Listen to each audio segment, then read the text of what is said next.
The next game we have to talk about, we have Clemson, who is 4-2 on the year, traveling to Heinz Field to take on Pittsburgh, who currently is ranked 23rd in the AP Top 25 poll. Pittsburgh goes into this game as a 3-point favorite.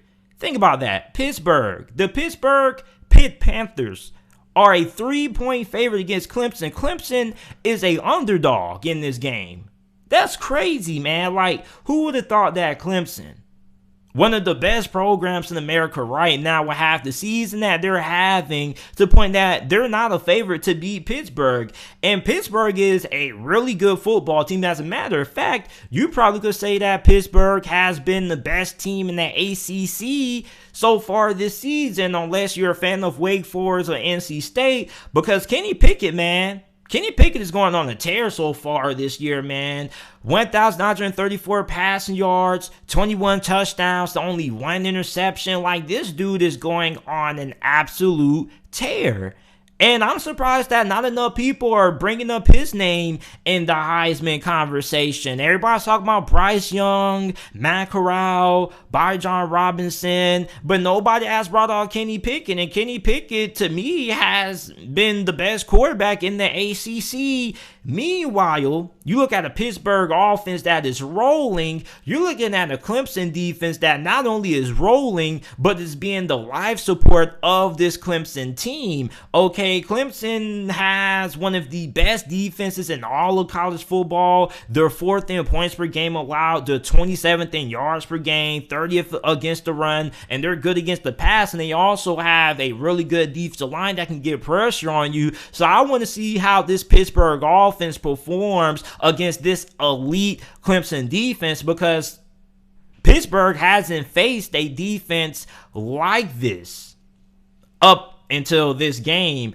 Now, you look at Clemson on the other hand, and if you're a Clemson fan, you shouldn't be asking yourself, why are we an underdog against Pittsburgh? Because I think it's pretty blatantly apparent why you're underdog going into this game, because your offense has been dreadful all this year. You know, you have lack of talent at wide receiver, which seems odd to say, because outside of Justin Ross, you know, you don't really have that much talent there. And I don't want to say they don't have talent, because like they do have a lot of highly ranked guys on that squad and things like that. But I really feel like they don't really have, you know, like, their skills just aren't there yet, in my opinion. You know, this is a team that has struggled to have those big explosive plays, whether that be in the run game or in the passing game. I remember them having a deep passing touchdown last week against Syracuse when I went back and watched that game. But ultimately, this offense has pretty much been dink and dump.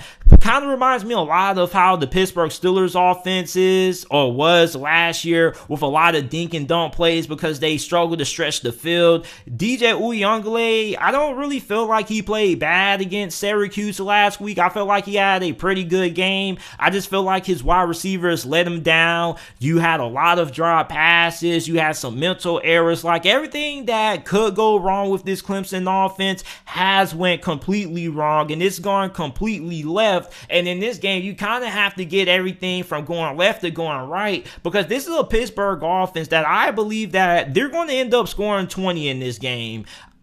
Clemson's defense is really good, but if their offense continues to struggle in this game, eventually Pittsburgh's offense is going to end up getting something going, because eventually that defense for Clemson is going to get tired, because the Clemson offense can't sustain drives, so they keep going through it. Now, it's kind of like a leak, okay? So, like, you ever had a leak in the bathtub, you patch it up with something, you patched it up with some tape, and that works for a while, but eventually, you know, the tape ends up wearing off, and the water ends up coming out through the bathtub eventually. It's kind of like a dam, you know, the dam keeps everything clogged in. It has a couple of leaks. You try to patch those leaks up, but eventually, you know, the dam ends up just collapsing and water just ends up breaking through. And I think that's what could happen in this game if Clemson can't get anything going offensively. Your defense is going to keep you in your game. Your defense is going to give you opportunities to win games, but it could be in a situation where your offense may get something going too little too late,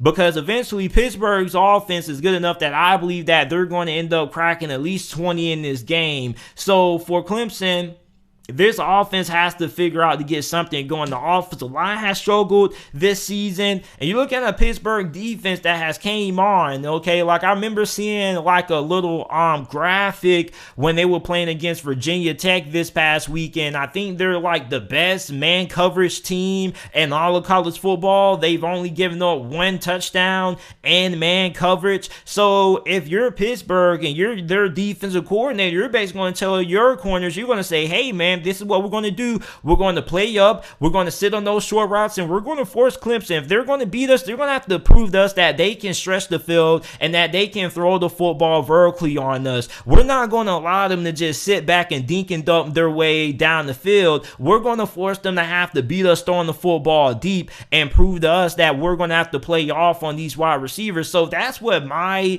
game plan would be going against Clemson, because they don't really have a lot of deep explosive plays in the passing game. And on top of that, I feel like the run game with Kobe Pace has been a little bit better over the last couple of weeks.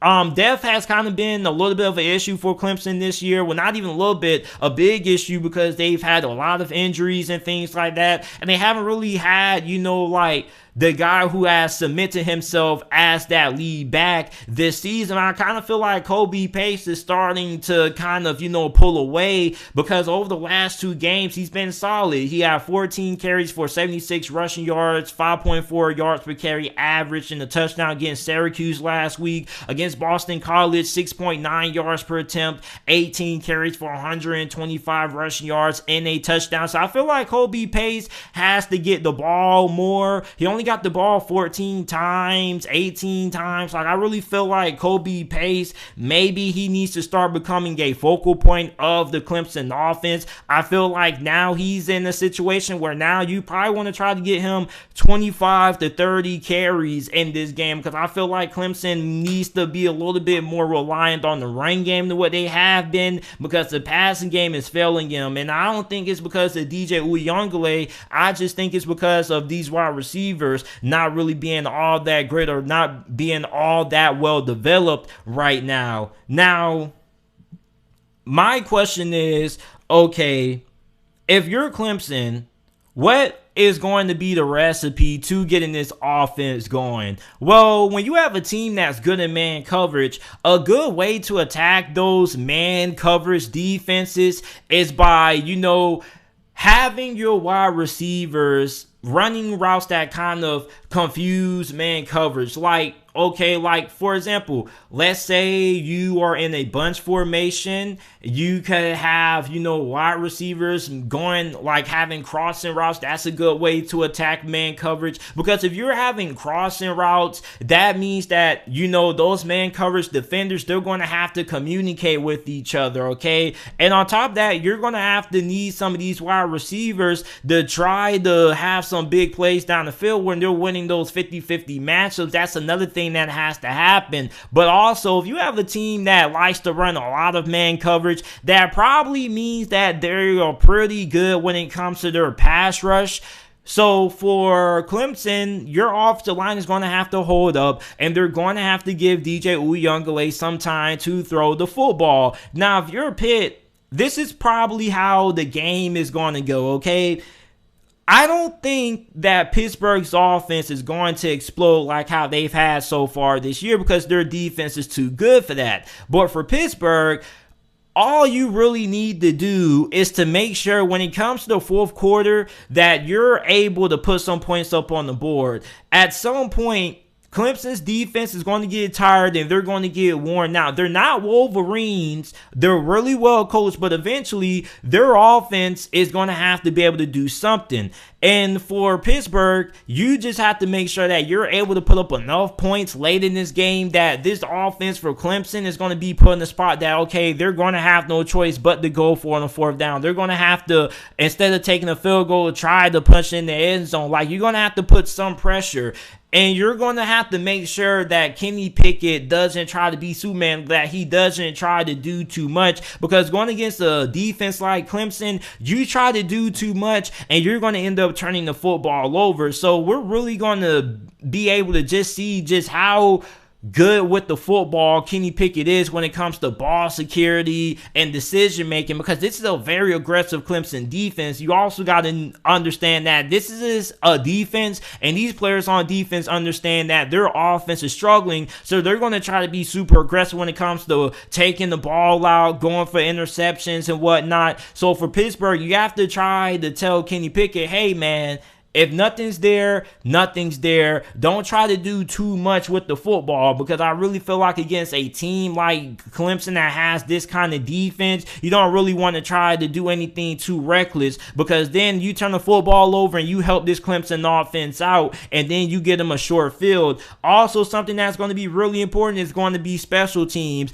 The field position battle is going to be really key in Clemson's department, because field position, if they're working with a short field, it gives their offense, a little bit more leeway, because then they don't have to drive down the field so much to put some points on the board. So I really feel like the special teams area is something that Clemson absolutely has to win if they want to be able to win this game. Now, the team that I'm taking to win this game, I am going to take Clemson.